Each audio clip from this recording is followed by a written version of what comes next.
Every professional, every business, every country should seek to do the following. Number one, as a professional, you should seek to build the best reputation. So I'm now formalizing. As a business, you should seek to build the best reputation. As a country, one should seek to build the best reputation as a country. So individual, corporation, country. Secondly, every professional, every business, every country should seek to differentiate itself in the marketplace. Right? You don't want to be like everybody else. Remember I said to you, I started off knocking on doors with a heavy accent, big black guy in Canada with a heavy accent. Was I different? So I did not realize that. But I made a commitment, my accent stays. That even made me even more different because people couldn't understand me. So they had to listen. Secondly, differentiate yourself. And thirdly, as a professional, as a business, as a country, you want to always address wholeheartedly, honestly, and transparently your clients' needs. So the question really is, how do you build the best reputation? Number one, you state quite clearly, right on a virtual banner, what you stand for, right? And every day, you walk up and down Main Street, metaphorically, right? And wave that banner with what you stand for on the banner. And over time, people will either say you're a mad person or they associate you with what is on that banner, right? So what I just said, you should state clearly what you stand for and execute it consistently, purposefully, and continuously. That's how we build the best reputation, right?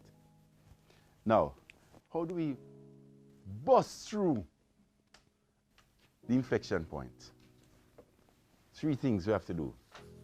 When we make decisions, right? We make decisions based on a sound intellectual framework. What's number 2, Kamal? You control your emotions. Right? And thirdly, you have to have access. Okay, Warren Buffett, when he was asked, how come you're so successful? How is it possible to have grown your net worth from 0 in 1956 to $80 billion US today? How is that possible? To be successful over the long run doesn't require stratospheric IQ. Thank God for that. Unusual business insight or any inside information. What's needed is a sound intellectual framework for making decisions. And secondly, the ability to prevent your emotions from corroding your framework. So he said, look, you only need 2 things. A framework for making decisions. And secondly, what? Stick to your framework. Simple. Now, so I took that and then I added 1 thing. You need access. Oh, by the way, how do you control your emotions?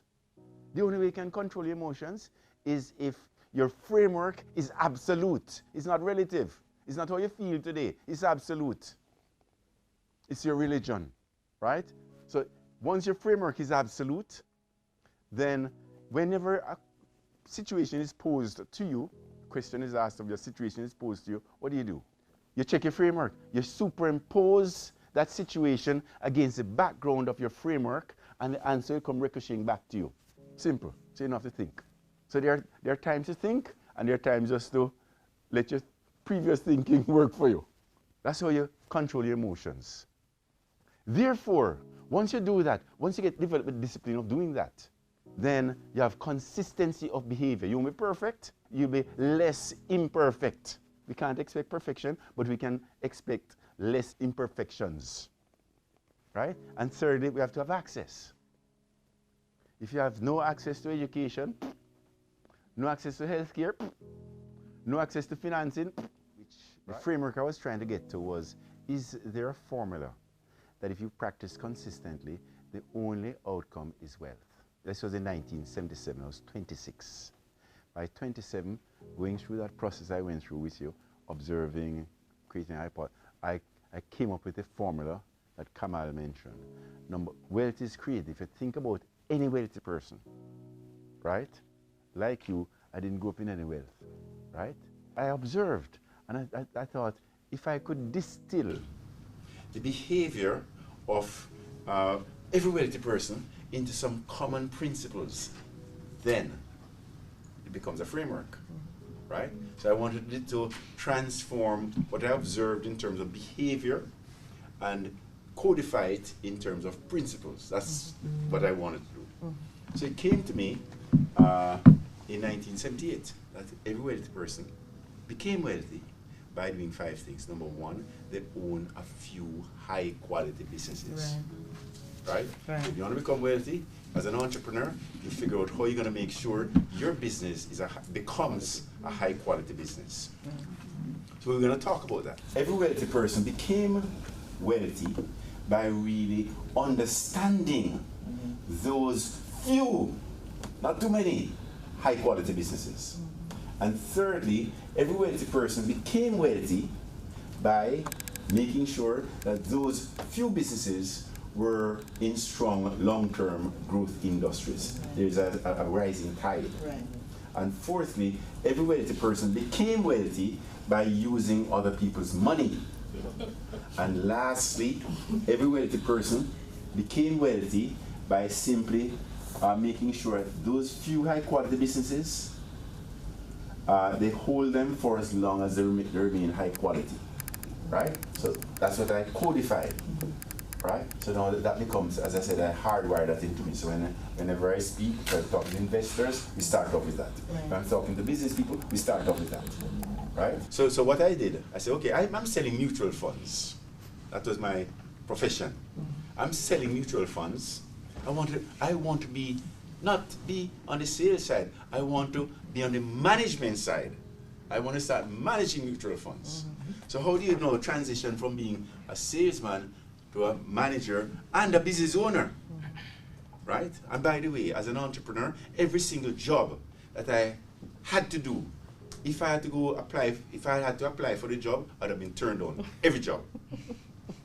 Right? Because I didn't have the qualifications. I didn't have the qualifications to become an asset manager. I didn't have the qualifications to become a salesperson. They were desperate, so they just hired me because of the buzz. Right? But every job I had to do, I would have been turned down had I had to go through the application process. Because this guy he has no experience, he has no training. Right? So I had to be self-taught. So now what I said, okay, and this is now axiomatic thinking. You can think axiomatically if you start off with a framework.